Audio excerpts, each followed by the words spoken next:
Assalamualaikum warahmatullahi wabarakatuh. Salam Alif Ba, salam NKRI, dan salam baik hati untuk kita semuanya. Kami saat ini di studio hadir seorang narasumber yang sangat luar biasa sekali, istimewa menurut kami.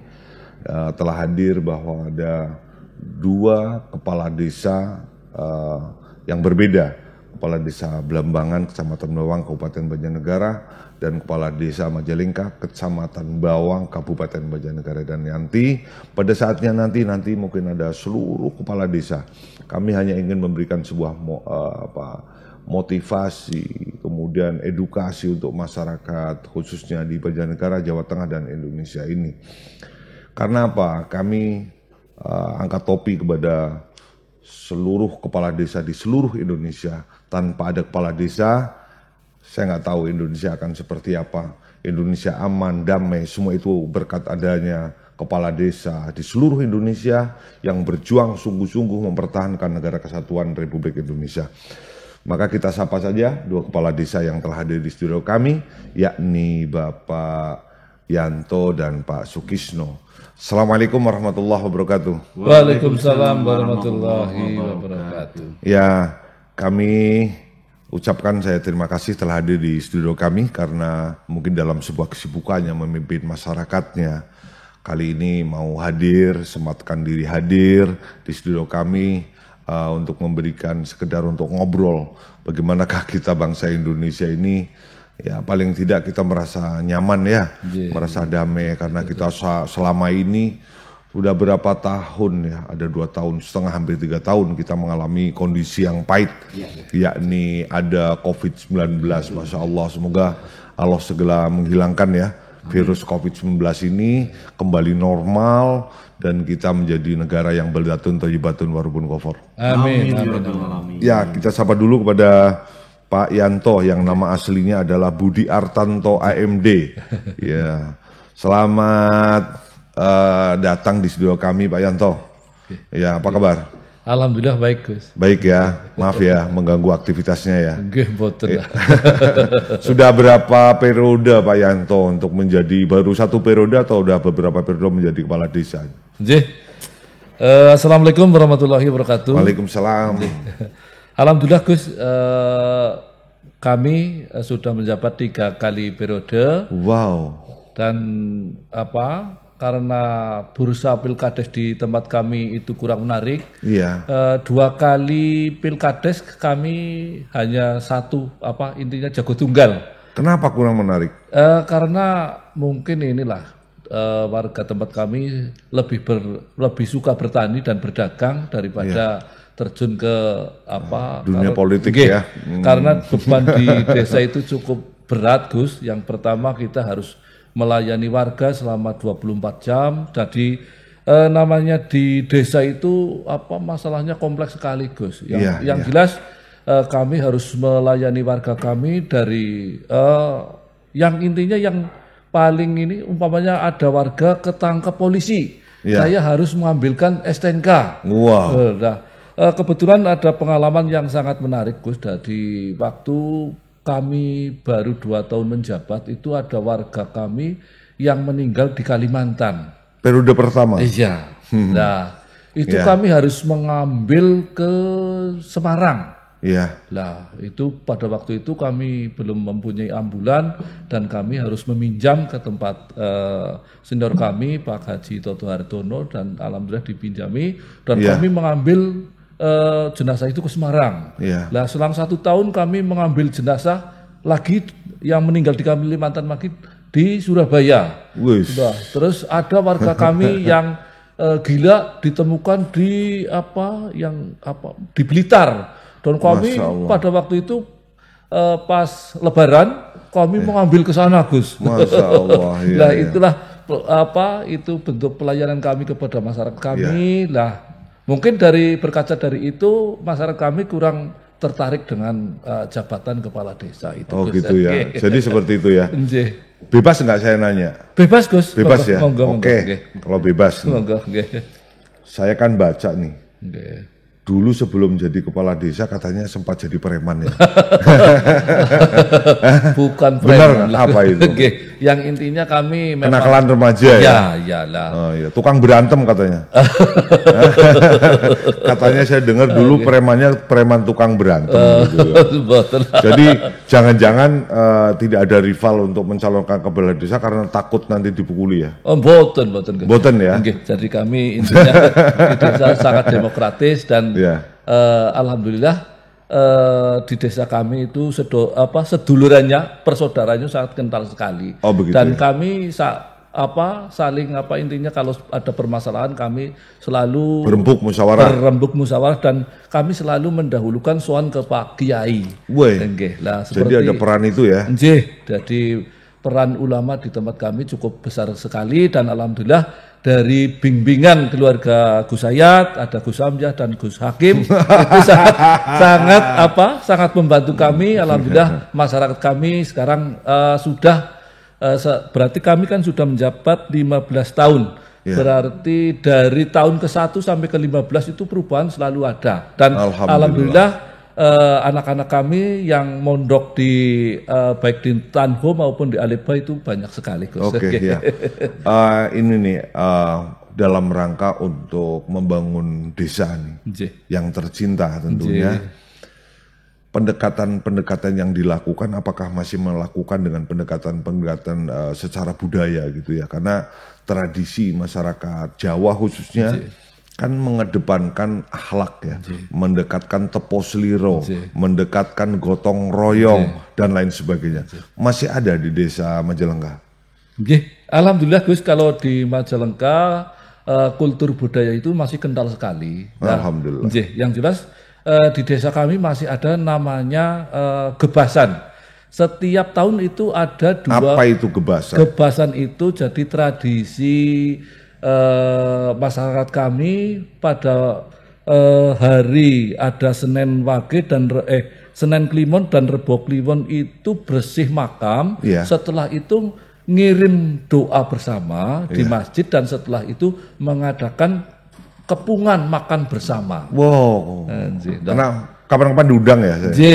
Di situ dimanfaatkan untuk pemerintah sama pemerintahan desa untuk mirunggan rembuk desa. Mirunggan itu rembuk desa. Di situ, lokasi itu. Jadi intinya apa yang diinginkan masyarakat selama 1 tahun yang akan datang, yang harus dilakukan oleh pemerintah desa. Itu satu contoh dan masih banyak contoh lagi ya untuk bentuk-bentuk kegotong royongan di desa kami. Masih ada bersih-bersih lingkungan, mau? Masih itu mas. Terus ada lagi kalau apa itu namanya yang bongkar rumah apa itu namanya? Ya Mayu. Mayu. Itu masih berjalan dan sering kami mendapatkan RTLH baik dari Pak Bupati maupun dari Pak Gubernur itu merupakan perangsang Gus.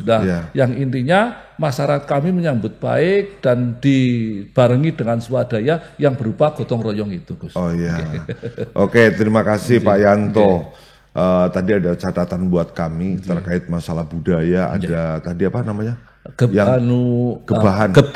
Gebasan ya. Nanti akan saya tanyakan kembali tentang gebasan karena ini adalah sebuah budaya tradisi yang sangat menarik yang di dalamnya itu ada musyawarah desa.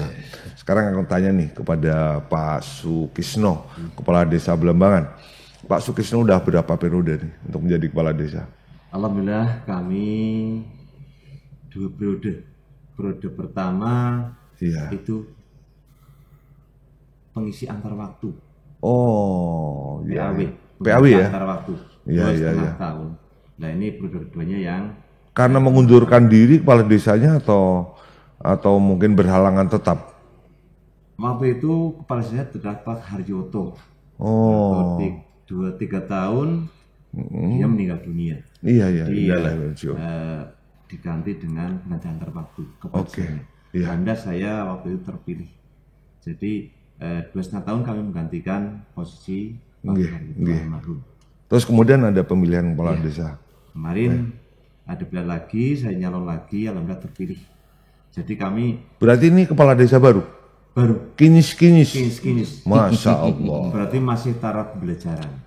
Saya selalu minta duduk dengan senior. Senior ya. Udah syukuran belum? Sudah. Waduh, ketinggalan ya aku nih. Iya, nggak ikut syukuran. Nanti kita syukuran sendiri aja lah. Boleh. Iya. Belambangan ya. Potensi yang ada di Belambangan itu untuk bagaimana cara mengelola desa itu tentunya dari anggaran dari pemerintah kabupaten ada ya? Ada. Terus kemudian dari pemerintah provinsi? Ada. Ada ya dari Bapak siapa? Gubernur kita siapa namanya? Mas Ganjar. Bapak Ganjar Pranowo itu ya. Pak Ganjar Pranowo baik nggak? Insya Allah baik sekali. Baik ya? Baik sekali. Oh iya. Terus dari pemerintah pusat ada nggak? Pusat itu anggaran dari pemerintah pusat? Oh ada ya? Iya itu pusat. Ada ya. Terus untuk sumber daya alam yang lainnya, misalnya menjadi desa wisata atau mungkin desa religi atau apapun dalam membangun desa saat ini kan luar biasa. Iya. Potensi untuk meningkatkan PAD yang ada di desa, mungkin ada BUMDes dan lain sebagainya. Gimana cara mengatur, mengembangkan itu semuanya ada nggak dari sektor wisatanya misalnya? Ada.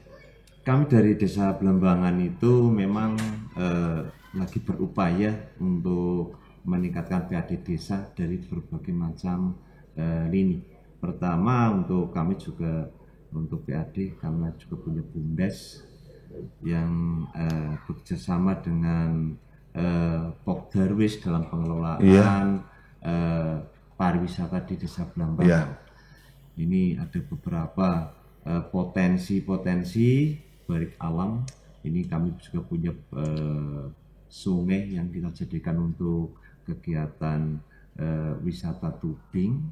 Dan kami juga punya pesta baru ini dari bantuan keuangan provinsi 100 juta. Ini kami berapa? 100 juta. Untuk pengembangan Untuk wisata desa. Wisata desa. Dari Pak Ganjar. Iya. Wah luar biasa sekali. Iya. Ini kami buatkan suatu destinasi wisata namanya Bootwalks. Bootwalk Baru Kinting. Ini adalah jembatan di atas sawah. Iya. Alhamdulillah sudah jadi, panjangnya kisaran 360 meteran. Oh, jadi bisa berjalan di atas padi gitu? Iya. Di kanan kiri padi? Enggak, di kanan kiri padi. Oh, jalan-jalan bisa di situ ya? Iya. Mungkin agak ada kuliner juga? Insya Allah ada. Wow, sekarang udah berjalan? Kemarin sudah saya launching tanggal hari Minggu. Hari Minggu ya? Iya. Tuh, bagi semuanya yang kepengen jalan-jalan di tengah-tengah sawah, iya. Ada wisata baru di Desa Belambangan, Kabupaten Banjarnegara, dan di situ kanan kirinya kuliner. Tentunya kuliner makanan tradisional ya? Bukan di tempat itu, tapi kita mencoba untuk kita selalu berkolaborasi dengan yang lain. Ya. Tapi nanti sistemnya, karena ini baru, sistemnya nanti kita COD. COD ya? Kenapa di situ, lalu antar. Jadi kita bersama dengan kuliner-kuliner yang lain. Wow, keren ini. Iya. Iya. Di situ ada Rest Area Glory, ada Wanagro Resto, dan juga ada Saung Sepuh Iwakali. Jadi sementara baru itu, nanti kita ketika ada yang ke sana, kita lewat telepon nanti diantar. Wow, itu nanti sambil mungkin kalau hari Minggu ya, Iya. bisa jalan-jalan di sana olahraga. Nanti di situ mungkin ada warung-warung kecil kuliner sambil mencicipi jajan-jajan tradisional. Di sini ada kekerabatan yang luar biasa ya. Insya Allah kedepannya seperti itu. Wah, luar biasa. Yang ngasih duit dari pemerintah provinsi diundang dong Pak Ganjar ke situ. Pak Ganjar belum. Iya, diundang ke situ Pak Ganjar. Insya Allah kedepannya. Iya ya. Karena diajak masih jalan-jalan. ada program lain yang insya Allah akan kami tindak lanjuti untuk kelengkapan itu. Jadi luar biasa ya kesiapan pemerintah provinsi dalam rangka untuk meningkatkan PAD di desa itu di Jawa Tengah sangat luar biasa ya pengelolaannya ya. Sampai itu kami juga masih ada, kan karena untuk wisata di Belambangan kan untuk wisata agro, jadi agak ke pertanian, ke tanaman pangan gitu. Kami juga sudah mengerjakan satu lahan 2 hektar yang kami tanami pohon durian. Cuman alhamdulillah baru mulai bunga, tapi kita belum bisa panen raya. Itu persiapan ke depan agar Belambangan itu bisa meningkatkan PAD desa yang tadinya cuma jualan tanah kas desa. Iya. Tapi insya Allah kedepannya bisa jualan tanah kas desa, kita menjual wisata dan juga menjual hasil panen dari kebun durian. Wah keren. Itu nanti kalau panen raya wajib saya diundang. Siap, ya, siap. saya suka durian itu ya. Ini maaf ya Pak Lurah, saya akan kembali ke Pak Lurah Majalengka, Siap, Pak Yanto. Tadi kan ada acara gebasan yang dilakukan di sebuah makam sambil bersih-bersih, sambil makan-makan gitu ya. Ada nih faham bahkan yang terkait kayak alergi dengan budaya yang ada di Indonesia, terutama dengan gerakan gebasan itu di makam, doa bersama, makan-makan di sana. Ada yang mengatakan bid'ah. Bagaimana pendapat yang seperti itu? Apa di desa jenengan ada yang mengatakan seperti itu? Betul, nggak ada. Nggak ada ya. Memang semua menghormati dengan budaya-budaya seperti itu ya. Kami mengambil plusnya saja, Gus. Yang jelas di situ kan seperti yang sering dihentikan jenengan bahwa anak soleh itu anak yang selalu mendoakan orang tua. Iya. Di situ kami berupaya berbakti kepada leluhur kami yang notabene itu orang tua kami. Ridullah fi ridul walidain, ridhonya Allah, ridhonya kedua orang tua, luar biasa. Yang jelas kami membersihkan makam dan kami berdoanya di masjid, Gus, bukan di makam. Setelah itu kami ngirim doa karena kami sudah kerja bakti membersihkan makam, terus ada berdoa bersama, kami lapar, terus kami intinya kepungan gitu ya. Jadi nggak ada urusannya lah ya, orang mau mengatakan bid'ah, mau kafir, mau apa, biarin lah ya. Itu jelas, pendapat mereka lah ya. Yang jelas di desa kami tidak ada yang menganggap. Tidak ada ya. Oke. Selama ini berarti sudah 15 tahun, semakin tahun semakin ramai, Gus. Ya, luar biasa itu, Mas, harus dijaga terus nih. Saat ini kan kayak contoh di yang masuk ke perkotaan ya, kalau rumah rusak dan sebagainya, itu sudah nggak ada yang namanya gotong royong apa tadi, mayu ya. Di tempat Pak Lurah di Majalengka masih ada ya. Masih tetap berjalan. Iya, terus untuk meningkatkan PAD nih Pak Lurah, tentunya kan harus berlomba-lomba ya, bagaimanakah menjadi desa yang mandiri. Tentunya menjadi apa sih namanya LM3. Lembaga mandiri mengakar di masyarakat, itu adalah pemerintah desa, saling bersaing itu untuk meningkatkan PAD. Gimana caranya Pak Lurah? Ya sedikit banyak itu hampir sama dengan Pak Kisno. Yang jelas di desa kami ada BUMDes namanya BUMDes Arta Usaha.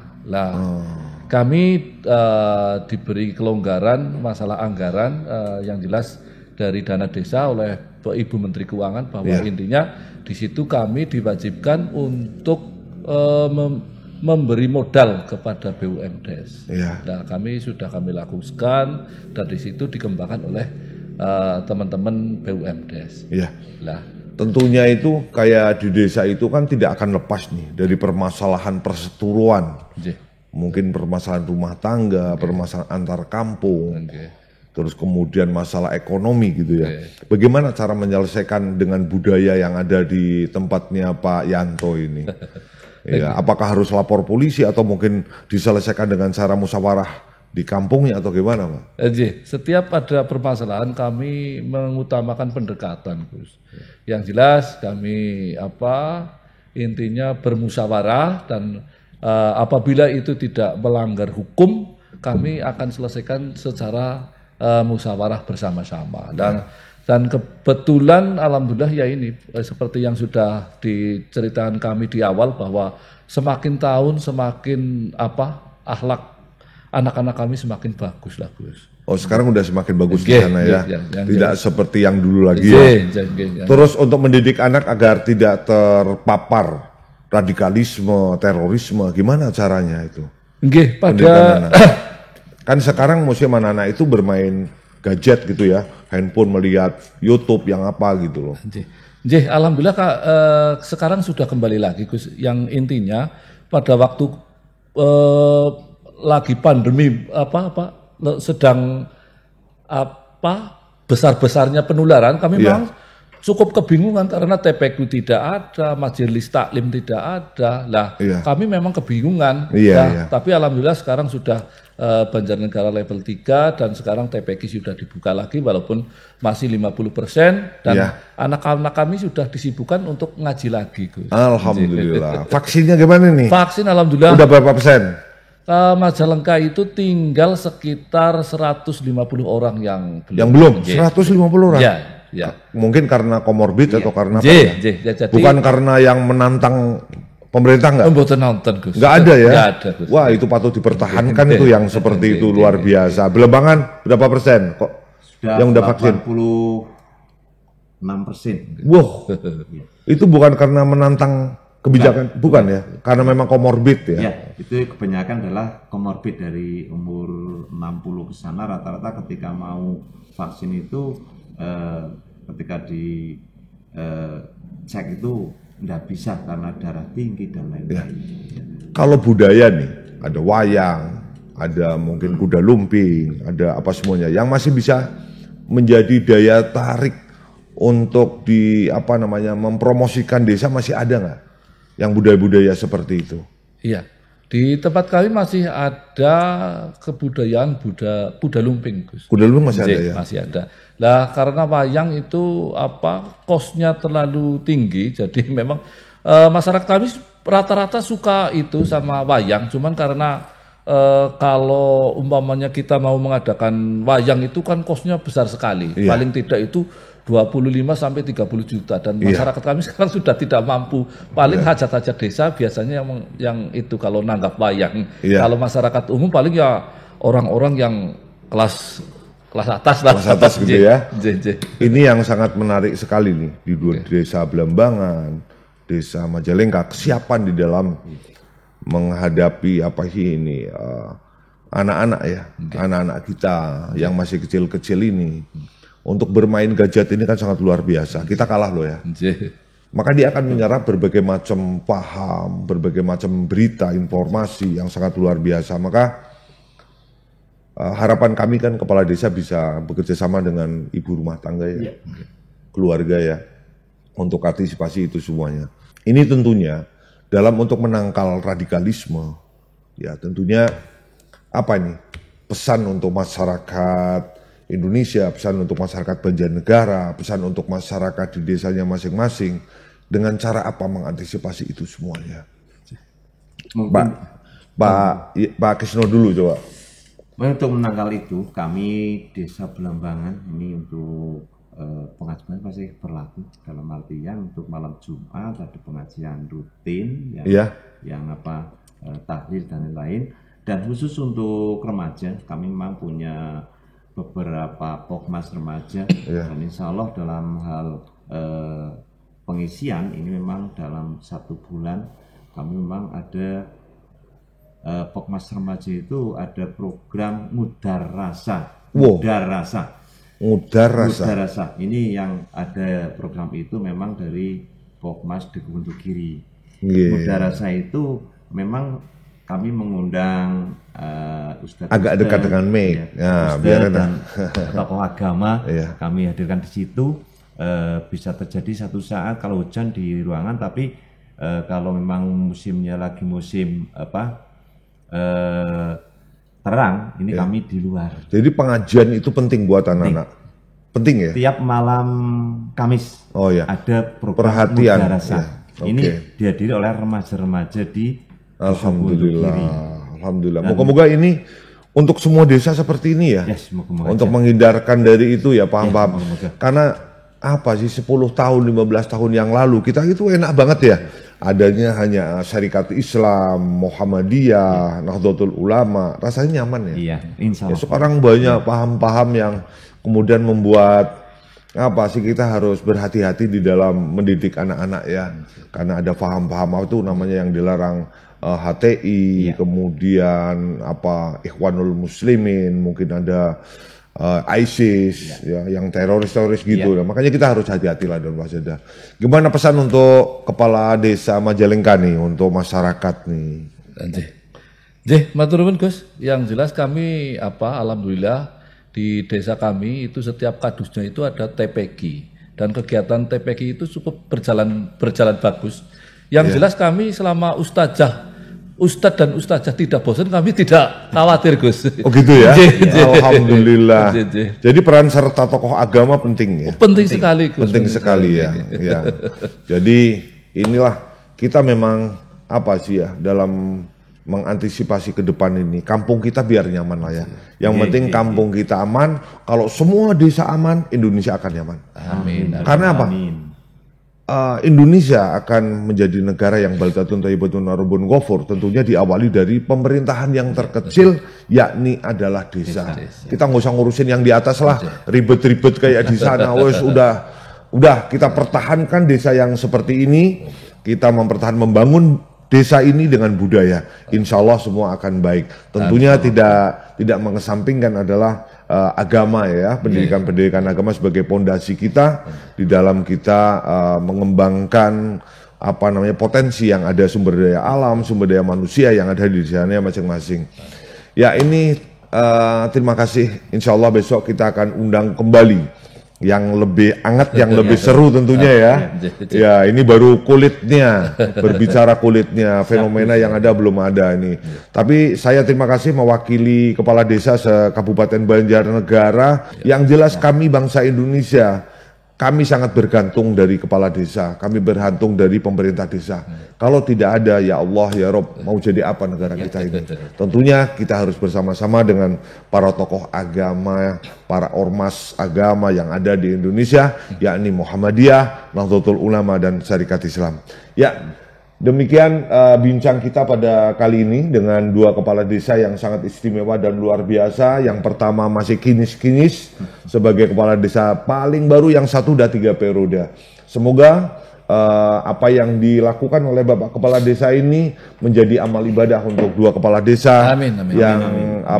Untuk bisa mengembangkan bangsa Indonesia dengan budaya. Mari kita lestarikan budaya di dalam membangun bangsa dan negara ini.